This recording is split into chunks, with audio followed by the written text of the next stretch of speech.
What's going on, guys? It's Nick here, back with another video. Community must avoid players. These are the guys that you have voted on as to be the players you're avoiding the most in drafts. I'll be going over your top reasoning as to why you're avoiding them, along with my take on the player and if I agree with you or not. If you enjoy the video, then be sure to leave a like. It shows us that you guys are enjoying the content. But let's start things off like we always do, with the stat of the day. Yesterday's stat, there were 41 wide receivers that gained at least 700 receiving yards last season. However, just 2 of them did so on less than 400 routes run. I said name one of them. Answers possible were Josh Gordon and Deshaun Jackson. James Sosinski and Will Cozine got that correct. Today's stat, among tight ends with at least 50 targets last season, the top 2 in yak per reception were George Kittle and Evan Ingram, who was 3rd. All right, let's begin this top 10 list off with Philip Lindsay, and there were 2 reasonings you guys gave. One is that now there's just too many running backs in that backfield, and second, because of that, he's going to see less pass down work. And I agree with this. Lindsay's currently being taken in the 5th round as a low-end running back 2, and that's just a little bit too high for me. We know that they want it to be an even split between him and Freeman on early down, so while the both of them are healthy, they'll be splitting early down work on a not so great offense. They also brought in Theo Riddick to have a role on passing downs. I mean, obviously they brought him in not to be an early down back, but to take that 3rd down role. That means he's going to see less overall volume on both the ground and through the air than what he saw last season. But it's not only that. You also have to look at the touchdowns. Now, he scored 10 touchdowns last season on a team that ranked 24th in points scored. He had one of the higher touchdown rates in the league while playing for a team that scored very few total touchdowns. So he should see fewer touchdowns per play this season, and he's likely to see fewer plays. For those reasons, I'm just not comfortable taking him at that 5th round ADP. There are still plenty of great players, and honestly, that's a great range for wide receiver and tight end. Second guy on the list is Antonio Brown, and you guys have listed 3 concerns: the foot, Derek Carr, and the fact that he's a wide receiver changing teams, which we always say isn't just like the worst thing in the world, but it's a red flag. It's something to look at. I don't believe that the foot is going to be a big issue. He's going to be fine well before week 1.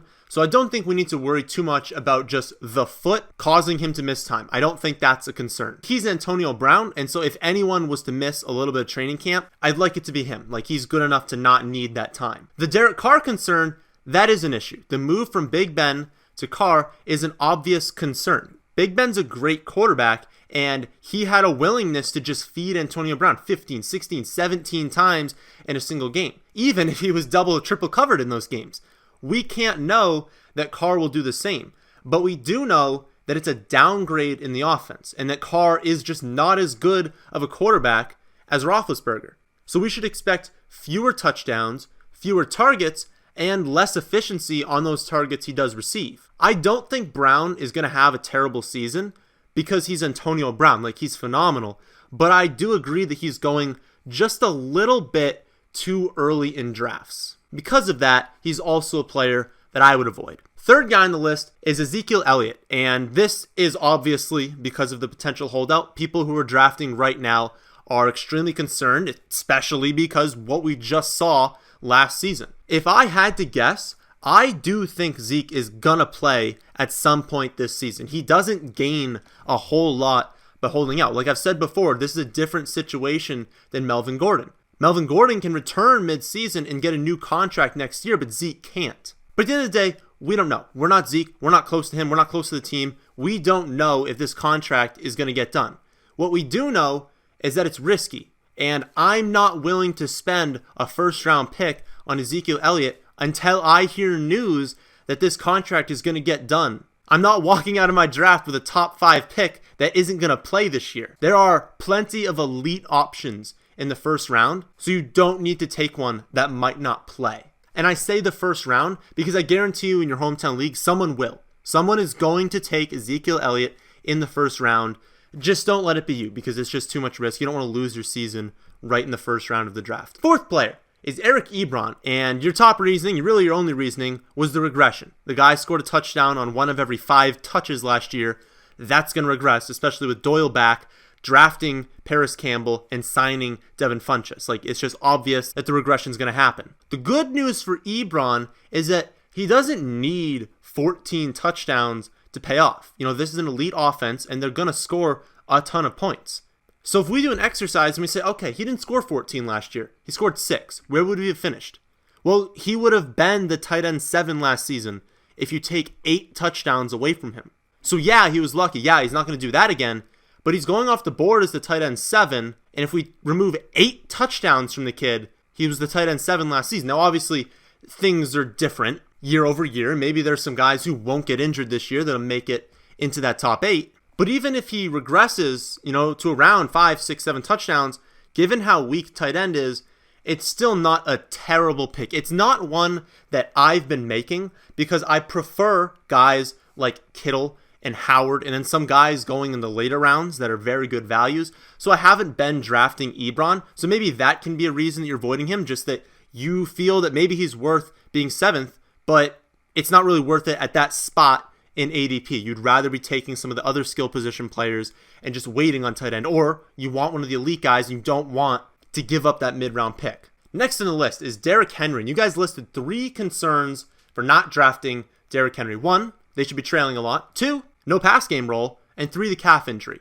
Now, I don't really buy that first reason. They're projected to win 8 games, and the offense should be improved from what it was last season after adding Adam Humphries, getting back Delaney Walker, drafting A.J. Brown. However he turns out, he's still better than some of their backup options were. And then a healthy Mariota to go along with an above-average offensive line. So I don't think you can use the "this is a bad offense" excuse for Derrick Henry. The second and third concerns are very real. His passing game role is expected to be minimal. I don't see very many scenarios where he turns into a prominent pass catcher. And while we don't know how bad the calf injury is, it's good that he doesn't have a hamstring or a groin because those are obviously worse, but it's less than ideal for your player to be injured during camp. Ultimately, I am still drafting Derrick Henry. This injury and the other concerns over his pass game role have resulted in his ADP dropping into the late 4th round. That's just too good a value for me to pass up. I'm not overly concerned if he only gets the 18 receptions I have him projected for, because it's going to come with close to 300 total carries and all of the goal line work. So he still comes in with my 13th highest projection, even with only 18 receptions. Yet he's coming off the board as the running back 18 or 19. If you want to see my projections on all players, along with my rankings and my player notes on them, then be sure to check them out at our website, thefantasyfootballadvice.com. But let's move on to another running back I agree with in Jordan Howard. Your top reasons were that the Eagles always use a committee and that he's just not the best running back on the roster, and I completely agree. Jordan Howard has been hyped up during camp, which I love because it's kept his ADP higher and Sanders in check. Both of these guys are now going in that 8th to 9th round kind of range, and it's just too early for Jordan Howard. The only way that he pays off at his ADP is if Sanders gets hurt, because Sanders is the much better athlete. He's better in the receiving game, and he's just a better pure running back. We don't always need to see someone produce in the NFL to know that they're good. And Sanders is good. So assuming they both stay healthy, it's possible that Jordan Howard opens the season as the starter, but it won't be long before Sanders replaces him as the lead back. So that's the guy I want. I don't want the guy getting replaced. I want the guy doing the replacing, especially when they're going pretty close to each other in drafts. Next on the list is Leonard Fournette, and the top reason was that the dude can't stay on the field. He's missed 34% of his career games due to injury and suspension. Whenever I'm in that late 2nd, early to mid 3rd round range, which is where he's going in drafts, I've just never taken Fournette. He's going in that same range as Mack, Kerryon Johnson, Hilton, Cooper, and there's no way I'm taking Fournette ahead of those guys. Dude's got a career 3.7 yards per carry, 9 carries greater than 10 yards last season, and gained fewer than 3 yards on more than half his carries. The one thing that makes Fournette difficult to project is that he could be a monster if he stays healthy, because even though he's super inefficient, they might give him a boatload of carries given that they don't have a single other proven running back on their roster. Plus, the offense should be better under Nick Foles. So I'm still not drafting him, but if you're personally comfortable with the fact that he's just not going to play every game, he's going to be injured at some point, if you're comfortable with that, then you are getting a high-end fantasy running back while he's healthy, and you basically just got to pray that the dude stays healthy. So I'm not drafting him, but I get it if you want to shoot for the upside. Next player is James White, and the reasoning was that last season isn't going to happen again. It was an outlier. A lot of injuries gave him a larger role than expected. Dude had 425 rushing yards and 5 rushing touchdowns last season. That's not going to happen again. There are going to be weeks where James White goes off, but that's why you take him in best ball or you play him in DFS. For season long, it's going to be very difficult to know when those weeks are going to happen. And with Michel and Harris clearly ahead of him on early downs, those rushing numbers are going to come way down. He was great last year, but there was no Harris. Michel was injured for large stretches. Burkhead was hurt for most of the season. They had to start Patterson at running back sometimes. Not just use him on gadget plays. Start him.